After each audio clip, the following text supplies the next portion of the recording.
Hello everyone, this is Suneer Chowdhary for the World Cricket Chat.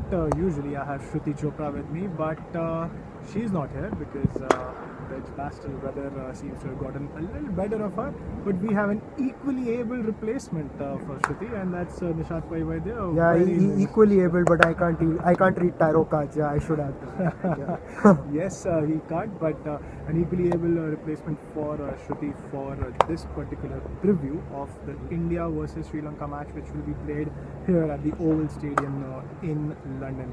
Nishad, you were there for both the press conferences, the Sri Lankan press conference where Angelo Matthews had come over, and Virat Kohli had represented India for the Indian press conference. So would you like to say what was the mood like when Matthews was there?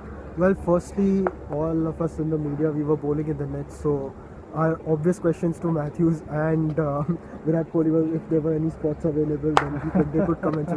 Jokes apart, the press conference did throw a light on what the team's mindsets are. Indian team obviously is confident, but knowing Virat Kohli, he does not want to leave any stone unturned. He wants to check all his boxes before going onto the field of play tomorrow before the big game.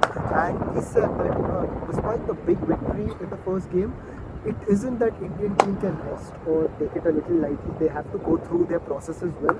They have to ensure that they actually deliver tomorrow. And more than anything, he also spoke about the fielding, which was a bit of a disappointment last time, but he said today is a new day. They're going to come out here and practice and obviously give their 100%, for their fielding. And that's interesting because we saw that both teams, India and Pakistan, did not field too well in the previous game. Pakistan actually dropped two very crucial catches, which India managed to make them count from their perspective that Pakistan were unable to do. But more importantly here is the fact that India and Sri Lanka are two teams which have played each other so many times in the past, but they haven't played since 2014 if I'm not wrong, 2015 if I'm not wrong. It's been around 2 years they've not played, so that could be a factor going into this game, that the familiarity in test matches is probably there because they had a 3-match test series, the first one, but in ODI cricket it's probably missing.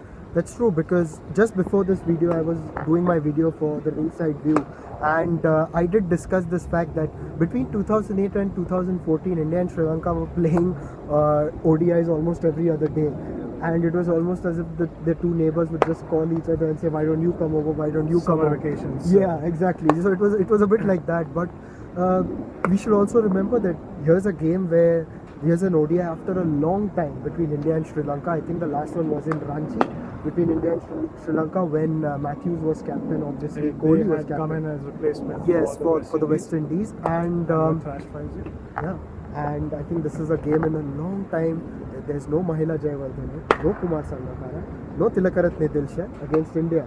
And the last time it happened was, I think, just a T20 international when they came over last year before the World T20 in India.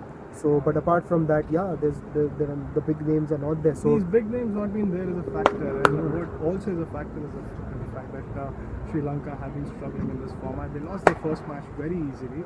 Pakistan have been struggling as well, but as we see the score right now, South Africa are playing Pakistan and they are in a bit of a problem. South Africa are in a bit of a problem. Yeah. So Pakistan managed to win this match, and we are some way off from that happening. But if Pakistan managed to win this match, this India-Sri Lanka match becomes even more crucial because the group opens up. India have to play South Africa later, Pakistan and Sri Lanka clash later. So that will be something to watch out for. It will be something to watch out for, but I think the Indian team will look at it in a way that if today Pakistan go on to win, then India has a good chance of just recording that win tomorrow and going through to the next round and their place for Probably even exactly them as well, given that England, the kind of form they're in, might not want to play England that early. And England are playing in Cardiff. Now, India have already played in Birmingham. They want to go back to Birmingham and play their semi-final rather than going to Cardiff because there's that bit of familiarity. But also talking about this group and Sri Lanka in particular, the thing that happens with stronger teams when you come up against a Sri Lanka and Pakistan who aren't at their strongest, probably the stronger team may feel that, right, here's a chance, we're going to go and do well. But a few quick wickets and then to use the cliche, you set the cat amongst the pigeons, and then the team start thinking, oh my god, we can't mess it up from here.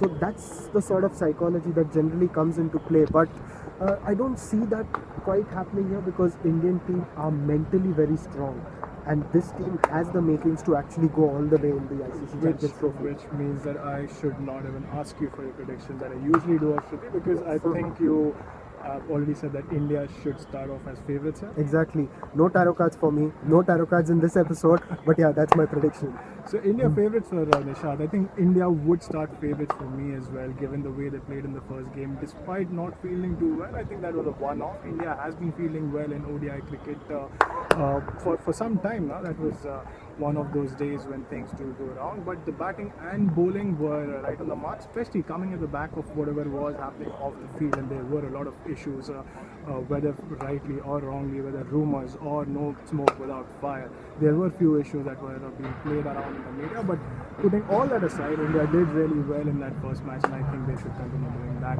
in this match against Sri Lanka as well. Well, that is it from us. Suneer Chowdhary here, Nishad Pai Vaidya with me, who's here as a guest, as a guest appearance in place of Shruti Chopra. We'll be back with another video after tomorrow's match between India and Sri Lanka. Until then, bye-bye from here.